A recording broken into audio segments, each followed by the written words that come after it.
12 जून 2025 air India की flight 171 उड़ान भरते ही कुछ सेकंड के भीतर क्रैश हो गई।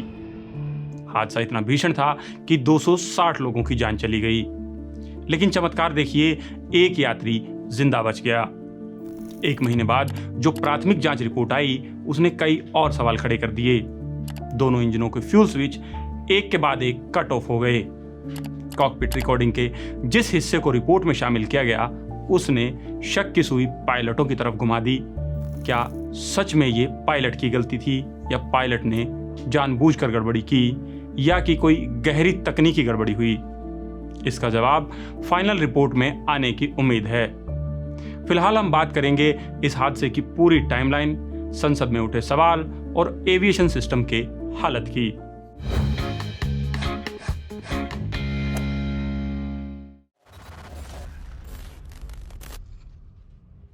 बीते कुछ सालों में भारत में हवाई यात्रा करने वालों की संख्या तेजी से बढ़ी है। 2022 में 19 करोड़ लोग हवाई यात्रा कर रहे थे, तो 2024 में ये आंकड़ा 24 करोड़ के करीब पहुंच गया।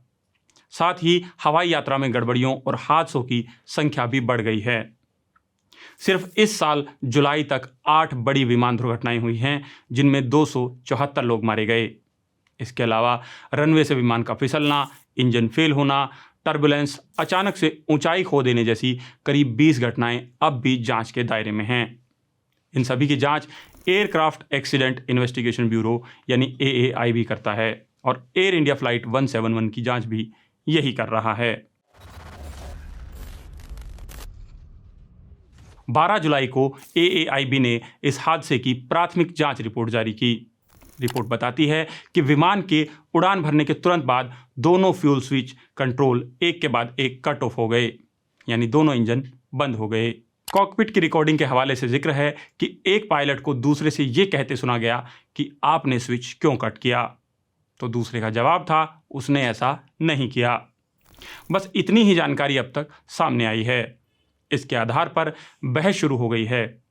अमेरिकी मीडिया समेत कई मीडिया रिपोर्ट्स में इसके आधार पर पायलट को दोषी ठहराया जा रहा है। बताते चलें कि विमान और इंजन दोनों अमेरिकी कंपनी के बनाए हुए थे। दूसरी ओर कई विशेषज्ञ पूछ रहे हैं कि क्या ये एक और तकनीकी विफलता है जैसी पहले भी बोइंग विमानों में देखी गई थी। दोपहर 1:19 पर एयर ट्रैफिक कंट्रोल ने पायलट से पूछा कि क्या आपको रनवे 23 की पूरी लंबाई चाहिए। पायलट ने कहा हाँ, ये एक सामान्य प्रक्रिया है। इसके बाद 1:37 पर विमान को उड़ान भरने की अनुमति मिल गई। 1:38 पर विमान ने 180 नॉट्स यानी करीब 333 किलोमीटर प्रति घंटा की रफ्तार हासिल कर ली। इसके बाद 1:38 43 से 44 सेकंड के बीच दोनों इंजनों के फ्यूल कट ऑफ हो गए। रिपोर्ट में लिखा है कि ये स्विच ट्रांजिशन हुए। ये ट्रांजिशन मशीनी थी या इंसानी, ये स्पष्ट नहीं किया गया। फिर 1:38 पर इंजन की पावर कम होने लगी, दोनों इंजन बंद होने लगे। 46 सेकंड के करीब ये रिपोर्ट कहती है कि वॉइस रिकॉर्डिंग में एक पायलट दूसरे से ये पूछता है कि तुमने ये कट ऑफ क्यों किया। इस पर दूसरे पायलट का जवाब है मैंने नहीं किया। 46 से 47 सेकंड के बीच टेक ऑफ के तुरंत बाद रैम एयर टरबाइन यानी रैट खुल गया। ये विमान को आपात स्थिति में हाइड्रोलिक पावर देता है। ये विमान को इमरजेंसी में जरूरी बिजली भी देता है।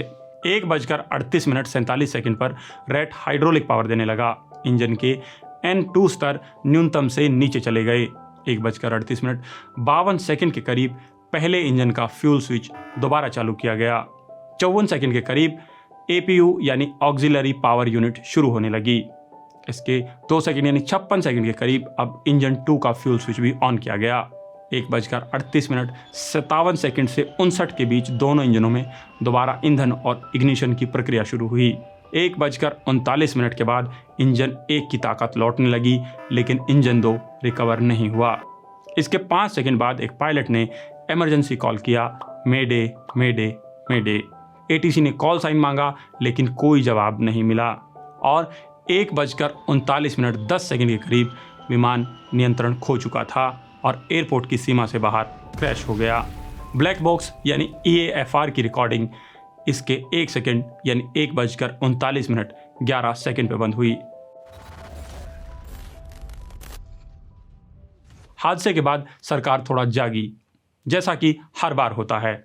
सरकार ने एयर इंडिया के सभी 33 बोइंग 787 ड्रीमलाइनर विमानों की जांच के आदेश दिए।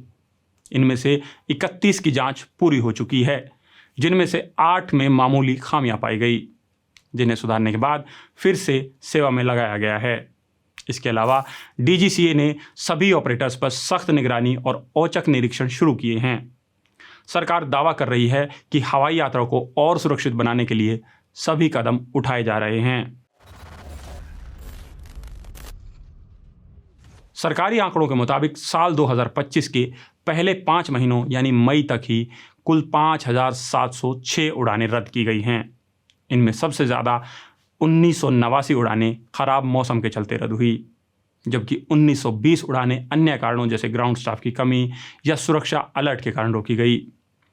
तकनीकी कारणों की बात करें तो 1108 उड़ानें और संचालन से जुड़ी दिक्कतों के चलते 689 उड़ानें रद्द करनी पड़ी हैं।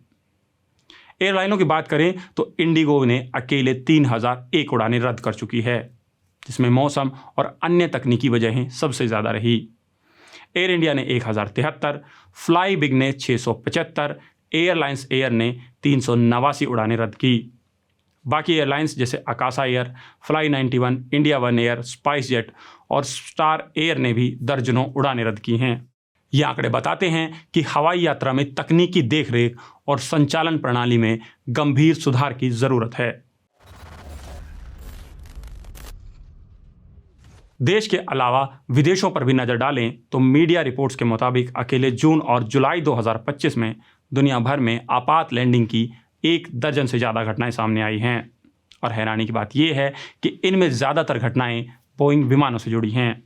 हालांकि इन घटनाओं में कोई जान माल का नुकसान नहीं हुआ, लेकिन ये घटनाएं बोइंग की विश्वसनीयता और वैश्विक एविएशन सेफ्टी पर बड़े सवाल छोड़ती हैं।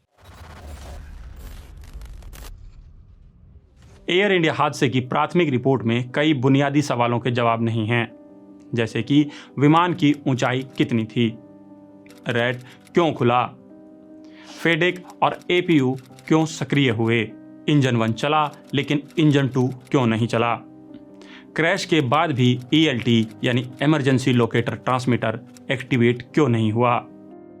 और सबसे बड़ी बात, जिस संवाद को रिपोर्ट में पैराफ्रेज किया गया, क्या बस यही रिपोर्ट जारी करने का आधार था? क्योंकि इसके बाद न सिर्फ देश में बल्कि विदेशों में भी पायलट की मंशा, उसकी मानसिक स्थिति पर सवाल उठे। आत्महत्या तक की थ्योरी सामने आई। क्या यह हादसा मानवीय भूल थी या फिर एक तकनीकी गड़बड़ी? सच क्या है, इसका जवाब सिर्फ फाइनल रिपोर्ट ही दे सकती है। तब तक के लिए जो सवाल जरूरी हैं उन्हें पूछते रहना जरूरी है, क्योंकि जवाब अब भी हवा में हैं। पत्रकारिता का नासूर बन चुके विज्ञापन के मॉडल को खारिज करके खबरों की इस दुनिया को बदलिए, ताकि पत्रकारिता आपके लिए जवाबदेह बने। newslaundry.com/subscription पर क्लिक कीजिए और अपने मन मुताबिक पेमेंट का विकल्प चुनिए, क्योंकि हमारे सब्सक्राइबर्स का नारा है, मेरे खर्च पर आजाद हैं खबरें।